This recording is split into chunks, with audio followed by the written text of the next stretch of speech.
Mainit na sinalubong ng Filipino community ang pagbisita ni Senator Rapi Tulfo dito sa Paris. Mula sa Interparliamentary Assembly sa Switzerland, binisita ni Senate Committee on Migrant Workers Chairperson Rapi Tulfo ang mga kababayan natin sa Paris.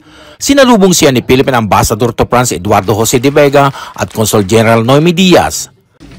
Now, si Senator Tulfo, I don't know what I will ever achieve in the future, pero I cannot achieve something na na-achieve ni Senator Tulfo.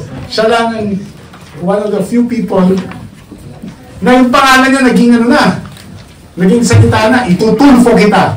Sa kanyang talumpati, ibinida ni Tulfo ang pasalubong na panukalang batas na kanyang ihahain. Tulong ito sa pangangailangan ng mga OFW at kanilang mga pamilya, kabilang ang pagkakaroon ng Migrant Relation Commission o MWRC na isang special court sa loob ng DMW para sa reklamo ng mga OFW. Nais niya ring magtatag ng one-stop shop sa bawat munisipalidad sa bansa sa lahat ng serbisyo ng pamahalaan. Ibig sabihin, mula pre-deployment hanggang reintegration pati na rin ang lahat ng benepisyo para sa kanilang pamilya at magiging available na sa isang lugar lamang. Isusulong din ni Tulfo ang pagpapalawak ng OFW Dependent Scholarship Program mula sa 5,000 slots ay magiging 10,000 na ito. Para mas maraming elementary hanggang college OFW dependent ang makinabang. Natuwa rin ang mga Pinoy sa Paris sa itinutulak ng senador sa isang social hall para sa mga Pinoy sa France na pwede magtipon tuwing day off at iba pang special na okasyon. Ang tawa po, kanina po, makapunta rito, kausap po si Secretary Health Gap, yung DMW Secretary. Yan, siya nga po nagbanggit niyan kasi sinabi ko sa kanya noon, tuloy ako yung problema sa Hong Kong na walang social hall yung mga OFWs natin doon.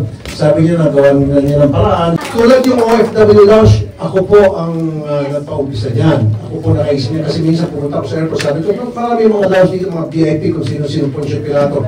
Ba't di natin bigyan ng lounge ang ating mga OFW? Kaya po nag-create ng may mga OFW lounge na po sa mga Nagia terminals. Nagpapasalamat naman ang butihing senador sa mainit na pagtanggap sa kanya ng mga kababayan natin dito sa Paris. Nakakatapa po ng puso tuwing ako po'y pupunta sa iba't ibang bansa at nakalubilog po yung mga OFWs natin tulad din ganito. Nakakatapa ng puso at yung aking kasiyahan halos hindi ko po ma-describe. Words are not enough to describe how happy I am. At salamat po sa ating mga OFWs at mabuhay po sila palagi. Tumagal ng 2 oras ang event na sinundan ito ng selfie ng mga dumalo kasama si Tulfo. Natutuwa naman ang mga kababayan natin dahil umaasa sila na lahat ng kanilang mga hinaing sa senador ay mabibigyan ito ng linaw pagbalik niya sa Pilipinas. Para sa agenda, Dick Villanueva, Billionaire News Channel, Paris, France.